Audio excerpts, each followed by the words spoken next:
Hey guys, what's up? It's Zyflin here, and welcome to episode 14 of my Warframe Beginner's Guide for 2021. In today's video, we're going to be talking about taking down your first sister. That sounds weird with no context, I know. Sisters in Warframe are essentially the corpus equivalent to the Grineer Kuva Liches, and to take one down, we have to have completed the Call to Tempestari quest, which also requires the Deadlock Protocol quest as a prerequisite, right? So in the last video, we talked about picking up the Stropha to take down the Necromex. You want to make sure that you have actually got that done, and by that, I mean just having the quest completed. Then you can move on to doing this content, right? So to do the Call of the Tempestari quest, you have to have a decent Railjack. I've seen a few newer or returning players complaining about the fact that the Call of the Tempestari quest is kind of a difficult quest to complete as a sort of like fresh player or someone who's just returned, for the simple fact that the quest is given to you quite early, right? Assuming that you've completed the other protocol quest at the Master Rank 4, you know, you can jump straight into the Call of the Tempestari quest, and it's just too difficult at that point. So what I'd recommend to just sort of fly through it is being able to do the content within the Veil Proximus. This is the Railjack star chart, and like I said, I'd recommend being able to like efficiently do these missions before jumping into the Call of the Tempestari quest, because then without a doubt in my mind you are gonna be 100% able to complete the Call of the Tempestari quest. That is basically it. So this just requires you to have at least one of your intrinsics ranked up to rank 7. Also, I'd recommend having like all of the parts of your Railjack, having them all mark free. Now you can use the Sigma stuff from your clan's dojo. You can use wreckage that you get through playing Railjack missions. And then of course, having a few Railjack mods equipped. The majority of the feedback that I've received whenever it comes to the Call of the Tempestari quest is just people dying. So if you want to just throw on like a lot of like health and armor and stuff like that for your Railjack, that should be totally fine, right? Like just keeping yourself alive and you should be good to go, because none of the Railjack enemies from my experience so far have been overly tanky, so you really don't need to worry too much about damage unless you're trying to make like a super speed running Railjack build, which is what I show off in the majority of my videos. So I do have a video called the Ultimate Railjack build if you want to go ahead and check that there out. That should help you out and get the Call of Tempestari quest done just fine, but of course that build is totally overkill for the quest. So once you've got the Call of Tempestari quest done, what we can then do is actually spawn in our sister, and the process is more or less the exact same. So I'm just going to go ahead, back out of my Railjack here, and we're going to go up to our navigation in our orbiter. So the difference here is we need to use the Zenith Granum crowns that we use to actually farm up the parts for the Stropha. So we're going back to Pluto and we're playing the node Hydra, and this is going to spawn in our treasurer, and our treasurer is going to drop the Zenith Granum crown. Before we do that though, I'm going to go ahead and I'm going to show you the builds that I'm going to be rocking to take down my first sister. So on my Banshee, this is sort of like min-max build, so just get as close to this as possible. You will not have Prime Sure Footed, and you're also likely to not have the likes of Prime Continuity. You may or may not have Sonic Fracture depending on the syndicate that you're in, but all of the other mods I've showed you guys how to get in this beginner guide series, right? So you can replace Prime Sure Footed with Handspring, you can replace Prime Continuity for the likes of just regular continuity, and then Sonic Fracture, that slot down there in the bottom right, that is the flex slot. You can throw on the likes of Augur Reach on there, for example, or you know, any other augment that you've got, as long as it's focused around sonar or the first ability, the strip away armor, right? So it's entirely down to you. The other thing that I recommend picking up is actually the Helminth system. Now the Helminth system is a pretty big investment, right? Because you have to do all of your Deimos activities, and let's just go ahead and I'll show you what it is actually. So this here is the Helminth system, right? So this big boy over here. And essentially what you're able to do is you're able to sacrifice a Warframe, and you get like a predetermined ability from that Warframe. The Call of the Tempestari quest unlocks the ability to farm up Sevagoth, and you can farm up Sevagoth from the Void Fisher missions in there, in Railjack, right? So what you're able to do is do a Void Storm, which is essentially just opening a relic in Railjack missions, and you have the chance to get Sevagoth parts at the end. Now, of course, different levels are going to drop different Sevagoth parts, so you just, you know, play an abundance of them, and you'll eventually get all the Sevagoth parts. You may want to farm up 2 Sevagoth sets, because the Helminth system, you have to sacrifice a Warframe to get their ability, right? So you are essentially just killing a Sevagoth to get his ability from him, and you're going to be able to put that on the Banshee, right? So Sevagoth's ability is called Gloom. We're just going to go ahead and sit down in the chair here. Sevagoth's ability is called Gloom, and what it does is it makes like a big sort of aura around you. Enemies caught within this aura are going to be slowed down, and then damage that you deal is going to be converted back to you in health, which is very nice. So it's lifesteal and it's a slow. Banshee is one of the squishiest frames in the game, so having that lifesteal on there is very important. But then also having that crowd control on there is even better, right? This pairs very well with Banshee's third ability, Silence, which puts the enemies into a stun animation, and you can like walk back and forth from the enemy to knock them in and out of the stun animation, right? So this slows it down and basically just extends the duration of it. It's really strong. So the thing with sisters and their little thralls that you have to kill to get the Murmurs to find out, you know, what Parvos was you have to have equipped. They have like a ton of damage reduction, which is why we are using Banshee to buff up our damage yet again, right? And because they're so tanky or tankier compared to Kuvaliches, then you're more likely to die, which is why I recommend going for, you know, Gloom and the Silence combo before you take on sisters, because otherwise it's just going to be a frustrating experience.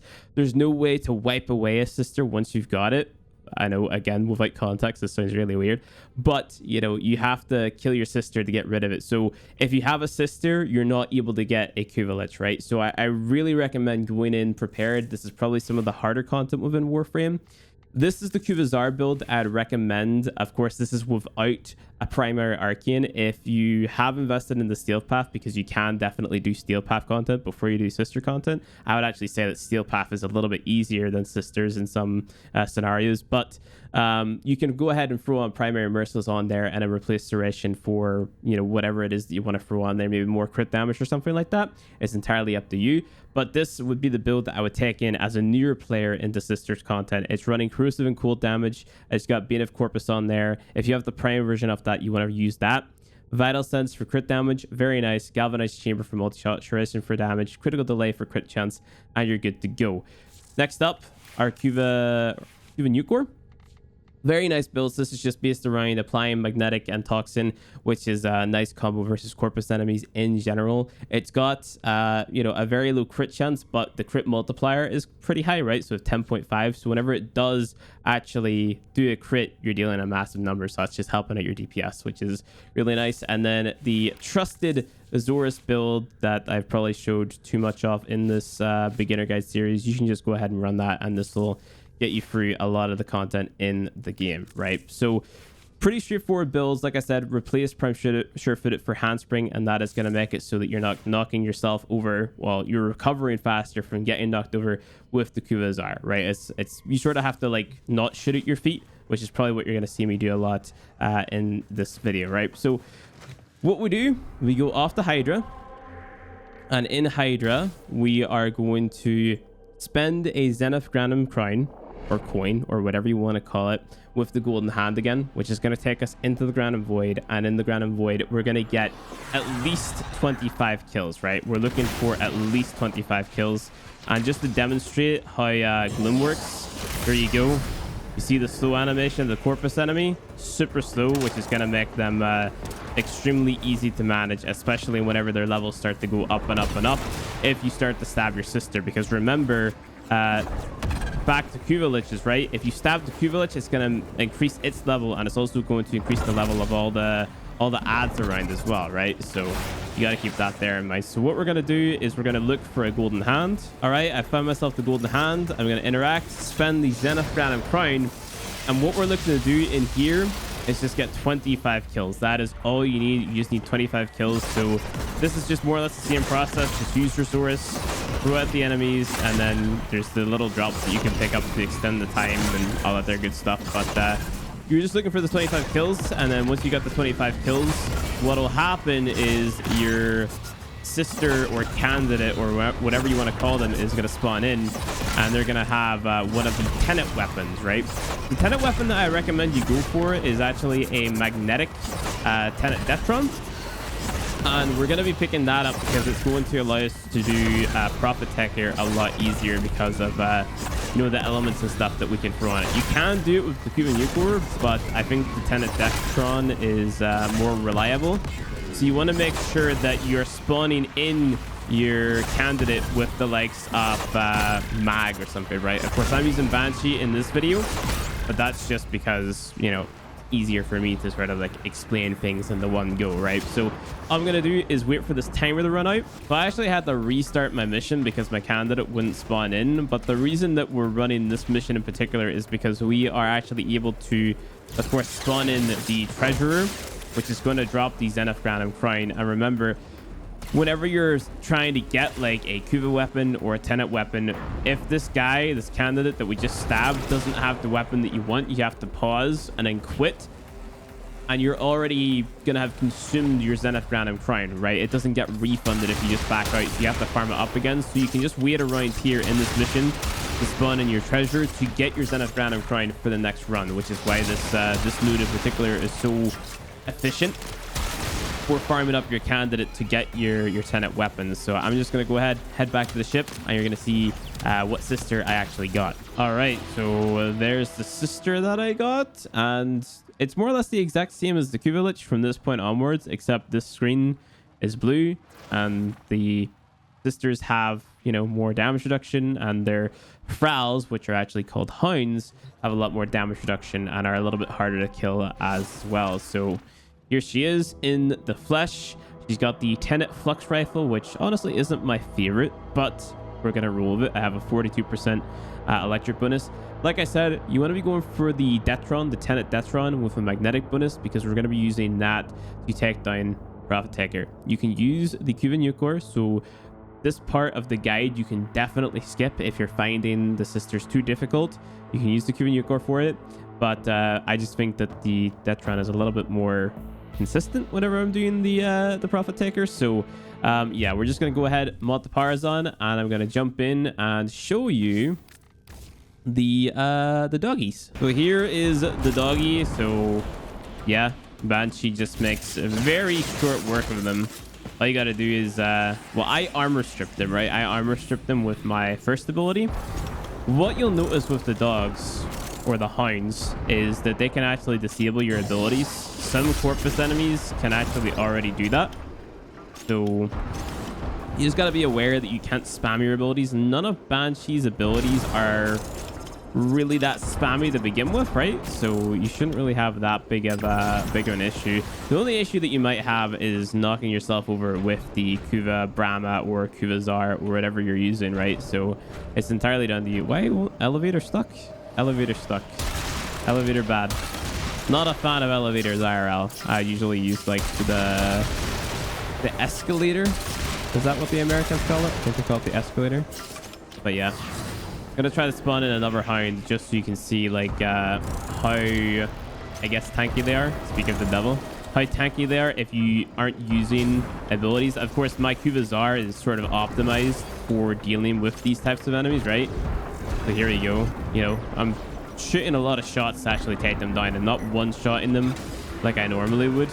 But once you get those shields gone, they're a pretty easy kill, and then it's just a matter of walking up to him and finishing him like this, and there you go. All right, so my sister just spawned in. This is only like the third mission that I'm on, and she's already spawned in. She's always gonna spawn in with a Hound, similar to how, like, you know, a bunch of Frals would spawn in if a Kulish spawned, right? So I'd recommend taking down the Hound first, just so he doesn't like bother you and, you know, take off your abilities and whatnot, and then focus on taking down the sister. Of course, strip her armor, because that's just going to make her easier to kill. And there you go. My first stab, didn't get it right. Zada wasn't right in the first slot, but this is going to level her up. And I'm doing that on purpose just to show you how quickly this can go. Like I said, this is only the third mission that I'm playing, and she's already spawned in. And also how difficult and how tanky she can actually be, and just to demonstrate that these builds that I'm showing can actually take her down quite easily. All right, so like I said, that was the third mission. Just stabbed the sister for the first time. Sounds weird with no context again, but the Requiem is risk. So after 3 missions, we already know the first Requiem, so that's so much faster than the Q villages, right? just finding out what the mods are that you need. So hopefully, if we're lucky, next stab we find out that the first slot is Riss. I have a mod in here called Ul. Ul is essentially a wild card, and this is going to basically fill the blank. So any slot that you don't know, you can put Ul in, and it's going to, you know, be correct for you, if that makes any sense. So it's just filling the gap, more or less, right? So all I need now is, if Riss is the first one, Ul is the second one, 100% all the time. And then if Jahu's the last one, that's it. We have successfully, like, took our sister to Railjack. Again, weird with no context. But it just makes it a lot quicker if you have an Ul mod. All right, here we go. Attempt number 2. He's a lot tankier this time. As you can see, but I just spam sonar a little bit. And that helps out with my damage by a lot. And unfortunately, Riss isn't right in the first slot. That's unfortunate. I'm sad about it. All right, so I just got out of another altercation with my sister, and I found out that Vom goes in the first slot.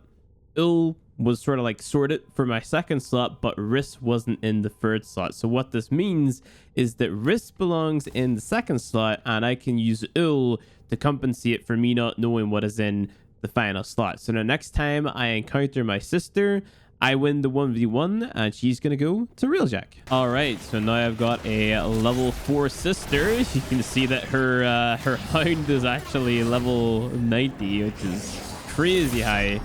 Well, at least for this type of content anyway. Look at the amount of damage reduction he's got. Like, my sonar is on cooldown. Now that's a Monka W right there. So I gotta wait for my sonar to come off the cooldown, and now I can cast it. And now this guy's gonna be a much easier kill if I can actually hit one of the spots. Do the armor strip again. Okay, that was a nice chunk of damage there. Okay, his shield's gone, and he's dead. Nice. Now I have absolutely no energy, so I'm gonna turn off my gloom, turn it back on again with full energy, because that's just how we go. I actually found out what the last mod is too. Very nice, very nice. Kill the enemies around first, because you don't want like unnecessary bursts of damage hitting you, right? Of course, cast your sonar as much as you can, so when you're hitting the sonar spots. Give myself some health back using my operator. She teleports. And no, don't kill me. I was bleeding there for a second. Okay. Not into her down, but not out. I like to reload before I stab her, because then I can just start blasting again. Cast that again. Okay, there's Vom. Okay, that dealt no damage. So it actually wiped all the sonar spots away. Okay, there we go. But she's slowed down by the gloom, so that makes it really easy for us. Or maybe they're just invisible. I can't tell, because I didn't really have to aim there. Kill the small enemies. No. Please don't kill me. Rolling guard for the win. Remember, shield gating is your friend. And there we go. And now this should be the final stab. And now she's going to go all the way to Railjack. And we just basically do the same thing to her there. All right. So here we are in the Railjack mission. And all we're going to do is do the Railjack portion. So we got to destroy 2 security nodes, which are these little things right here, which I just used the middle mouse button on to make them go boom like that. And we got another one over here. Nice. We gotta look for a cruise ship. These look kind of weird here. So what I like to do is I spam all my abilities. I go in behind and I jump on my big cannon over here. We do the big charge up like so. And it's gonna one-shot it. Boom. There we go. And we still have another one of those big charged up shots for the next cruise ship that spawns in, which is way over here. We more or less do the same thing. Just give myself a little bit of energy to use my abilities here. Very nice. Go to our thing over here. But hopefully my pilot doesn't actually move me. That'd be a big stab if he does. And boom, there we go. That's it. Cruise ship dead. We go back onto our console or our navigation or whatever you want to call it. And we just got to go into the Corpus Pillar. All right, I'm here in the sister ship, and it's more or less the exact same as Kubilich's, except you have to kill a few Hounds before the actual sister boss fight, right? So before you can damage her. Now this might be difficult. It definitely will be difficult if you're not utilizing Gloom or if you're running out of energy or something like that. So I recommend casting Silence and Gloom before the fight starts. And then before you enter into the room, make sure that you just like cast some sonars here and there. So then the enemies that you're going up against, they're gonna be, you know, marked and whatnot. So you can just sort of fly through the air and finish them that way. And now we can actually go about taking down the sister. So again, you got to cast more sonars so you don't have to aim as much. And then it should be a matter of just spamming her with the Kuva Brahma, right? So Ralph is going down quite quickly, and she's quite slow as well. So try to hit the sonar spots directly, and that'll give you the most amount of damage. And there you go. You're done. That's your sister. Dead. Again, no context. Sounds really weird, but hold D to finish your sister. Man, that sounds even worse. And there we go. You just got your first Tenet weapon, or maybe your second Tenet weapon, or your third. I don't know. I don't know what stage of the game you're at, but you've now got the Iflin beginner guide guy breakdown on how to kill your first sister in Warframe. All right, so you're gonna get a little Hound blueprint, and you're also gonna get the weapon from the sister delivered directly into your foundry, already crafted, ready for you to claim. So that is pretty much it for the sisters. What I'm going to have on screen now is like a little overlay to show you guys which sister weapons are worth getting, and then the element that I would go for if I were to pick that weapon up. And then that should sort of do you for the sisters content. The sister weapons are pretty good. They're not as good as the Kuva weapons, at least not in my opinion, but they definitely do have their uses, such as the Tenet Detron, which I asked you guys to get. But yeah, we're going to be utilizing that hopefully in the next video to take on the Prophet Taker, which is a big spider boss in Fortuna. So check out the next video. Like this one if you liked it. Subscribe for more Warframe content, and I'll see you guys in the next one.